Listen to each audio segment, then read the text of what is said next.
Le système a sorti la bombe nucléaire. Et si il utilise une arme aussi puissante contre nous, c'est évidemment parce que nous sommes sur le point de gagner les élections. Voilà. Et qu'ils se disent que tout ce qu'ils ont mis en œuvre n'a pas servi et que donc peut-être faut-il passer à la vitesse supérieure.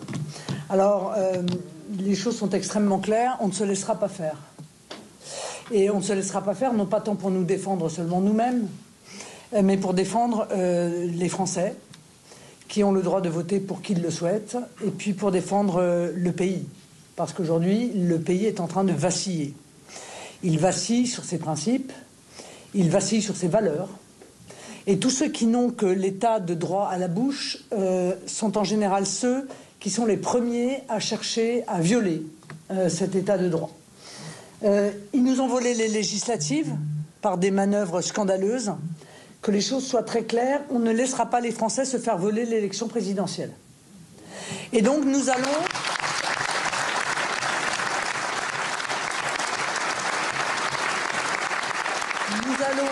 nous défendre, nous allons user de tous les moyens qui sont à notre disposition pour permettre aux Français de choisir leurs futurs dirigeants, et nous allons gagner.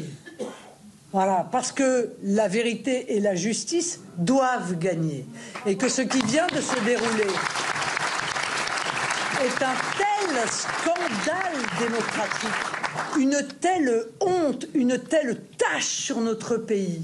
Jordan a raison de le rappeler. À qui allons-nous pouvoir demain donner la moindre leçon de démocratie dans le monde? À qui? Comment vont-ils pouvoir défendre M. Navalny? Comment vont-ils pouvoir défendre l'opposant principal de M. Erdogan, qui est actuellement emprisonné? Comment peut-on se scandaliser de l'élection annulée et du candidat empêché en Roumanie, lorsque dans notre propre pays, par la voie d'une exécution provisoire, en rompant encore une fois avec ce qui fait le principe même de notre état de droit, qui est le double degré de juridiction, c'est-à-dire le recours, mais pas seulement le recours effectif. Le recours effectif, c'est celui qui permet de ne pas se voir imposer en première instance une décision dont les conséquences sont irréparables. Or, l'objectif déclaré de la magistrate, je vous le rappelle, je l'ai dit hier soir, c'est de m'empêcher d'être élu à la présidence de la République. Ça n'est pas moi qui le dis, c'est elle qui le dit. Elle le dit avec toute la candeur de ceux qui sont convaincus d'être dans le camp du bien. Si Marine Le Pen pouvait se présenter à la présidentielle en bénéficiant d'un appel suspensif, alors que condamnée en première instance, une décision non définitive, cela constituerait un trouble à l'ordre public.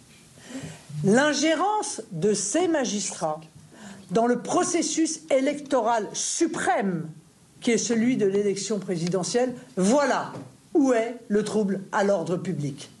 Et les Français ne l'accepteront pas. Qu'ils soient électeurs du RN ou qu'ils ne soient pas d'ailleurs électeurs du RN. Oh, vous savez, dans cette affaire, dans des affaires aussi graves que celle-là, somme toute, les masques tombent. Mais Jordan a dit quelque chose de très juste hier. Il a dit, mais qu'ils ne se réjouissent pas trop vite, car nous avons été toujours les premiers à être victimes des malhonnêtetés du système. D'autres suivent toujours. Aujourd'hui, c'est nous. Mais demain, évidemment, ce sera eux. Et ce jour-là, ils viendront pleurer, car ils ne pleurent que lorsqu'il s'agit d'eux-mêmes. Nous pleurons sur notre pays quand il s'agit, encore une fois, de l'ensemble des Français qui sont privés d'un fonctionnement démocratique. Et parce que nous avons des principes, nous appliquons toujours nos principes à nos adversaires. Bien sûr. Nous ne les réclamons pas que pour nous-mêmes. Si demain un candidat était empêché de se présenter, nous serions les premiers, même, et sûrement plus même, si c'est un adversaire politique, à venir le défendre. Nous l'avons toujours fait. Nous avons toujours défendu la présomption d'innocence, y compris quand nos adversaires politiques étaient mis en cause dans de multiples affaires. Nous ne sommes jamais montés au créneau pour profiter de l'occasion. Jamais. Qu'il soit LFI, qu'il soit Modem, qu'il soit LR. Nous n'avons jamais fait cela. Nous n'avons jamais crié avec les loups parce que nous sommes attachés à la présomption d'innocence. Nous avons des principes. Et pour beaucoup d'entre eux, ils n'ont pas de principes. Ils brandissent ces principes lorsqu'ils sont eux-mêmes empêchés ou gênés. Mais lorsque leurs adversaires le sont, ils se réjouissent. Eh bien, nous avons l'honneur de ne pas nous comporter comme ça. Et c'est peut-être pour ça, après tout, que nous sommes le premier parti de France.